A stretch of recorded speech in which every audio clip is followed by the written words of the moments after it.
நண்பர்களுக்கு வணக்கம். ஆரோக்கியா வியூஸ்லேருந்து உங்கள் ஆரோக்கிய ராணி பேசுகிறேன். இன்னைக்கு நம்ம எடுத்திருக்க டாபிக் மகா கும்பமேளா. ஆன்மீகம் மற்றும் கலாச்சார தேடலுக்காக நடத்தப்படுகிற விழா இந்த மகா கும்பமேள விழா. இப்போ ஜனவரி 13 முதல், அதாவது பொங்கல் திருநாளிலிருந்து பிப்ரவரி 26 வரை, மகா சிவராத்திரி வரைக்கும் 45 நாட்கள் இந்த கும்பமேளா திருவிழா நிகழ்ச்சிகள் நடைபெறுகின்றன. இந்தியாவில் உள்ள அனைத்து இடங்களிலிருந்தும் பக்த கோடிகள்லாம் இந்த இடத்திற்கு வருகிறார்கள்.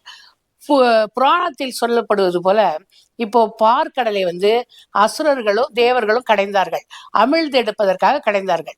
அப்பொழுது விஷ்ணு பெருமான் ஒரு கும்பத்தை தாங்கி கொண்டு இந்த அமிழ்தத்தை எடுத்து தேவர்களுக்கு கொடுப்பதற்கு வருகிறார். அந்த நேரத்துல அந்த அமிழ்தத்தினுடைய சில துளிகள் பூமியில் சிந்தி விடுகிறது. அது எந்த இடம்னா ஹரித்வார், பிரயாக்ராஜ், உஜ்ஜயினி, நாசிக் போன்ற இடங்களில் அந்த அமிழ்தத்தின் துளிகள் சிந்தியதாக சொல்லுகிறார்கள். இந்த பிரயாக்ராஜ் என்ற இடத்தில், இது பழைய அலகாபாத், இதுதான் இப்போ பிரயாக்ராஜ் என்று அழைக்கப்படுகிறது.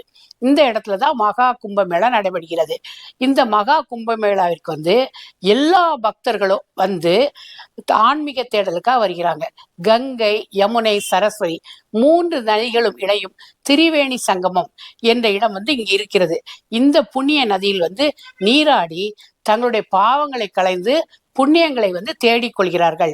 இப்போ இந்தியாவினுடைய மலை குகைகள், வனாந்திரம், மலை உச்சி, இங்கு இருக்கிற சாதுக்கள், முனிவர்கள், யோகிகள், அகோரிகள் எல்லாரும் இந்த கும்பமேளாவில் கலந்து கொள்கிறார்கள். இப்போ சாதாரண பக்தர்கள் என்ன பண்றாங்கன்னா, இந்த புண்ணிய நதியில் நீராடுவதோடு மட்டுமல்லாமல் காண கிடைக்காத இந்த சாதுக்களை கண்டு அவர்கள் ஆசியும் அருளும் பெற்றுக்கொள்கிறார்கள். இந்த முனிவர்கள் தங்களுடைய சக்தியை இந்த புண்ணிய நதியில் நீராடி அவர்கள் தங்களுடைய சக்தியை அதிகரித்துக் கொள்கிறார்கள். உலகமே திரும்பி பார்க்கிற அளவிற்கு வெகு விமர்சையாக இந்த கும்பமேளா நடைபெற்று கொண்டு இருக்கிறது. இதுவரைக்கும் 10 கோடி மக்களுக்கு மேல இந்த கும்பமேளாவில் கலந்து கொண்டிருக்கிறார்கள் என்ற செய்தி வருகிறது.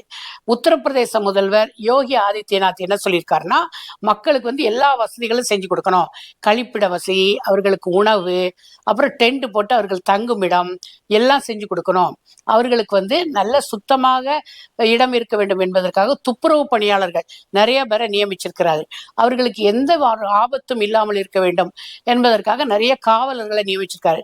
அது மாதிரி வருகிற பக்தர்கள் தங்களுடைய ஆன்மீக தேடலோடு அவர்கள் நிறைவோடு இந்த கும்பமேளாவில் கலந்து கொள்ள வேண்டும் என்பது அவருடைய விருப்பம். இப்ப யுனெஸ்கோ என்ற அமைப்பு இப்ப 2017 என்ன சொல்லியிருக்காங்கன்னா, இது ஒரு கலாச்சார ஒரு விளக்கமாக, கலாச்சாரத்தின் அடையாளம் அப்படின்னு கூட சொல்லியிருக்காங்க. எனவே இந்தியாவில் மட்டுமல்லாது உலகத்தில் எந்த மூலை முடுக்கில் இருப்பவர்களும் இந்த கும்பமேளாவின் அருமை பெருமைகளை கேள்விப்பட்டு வருகிறார்கள். இந்த பயணிகளுக்காக சிறப்பு ரயில், அவர்கள் போக்குவரத்திற்கு எல்லா வசதிகளும் செய்து கொடுக்கப்பட்டிருக்கின்றன. எனவே இந்த மகா கும்பமேளாவில் அனைவரும் கலந்து கொண்டு எல்லா ஆசிரியம் பெற்று நிறைவோடு அவர்கள் வீடு திரும்ப வேண்டும் என்று பிரார்த்தித்து கொண்டு விடைபெறுகிறேன். நன்றி, வணக்கம்.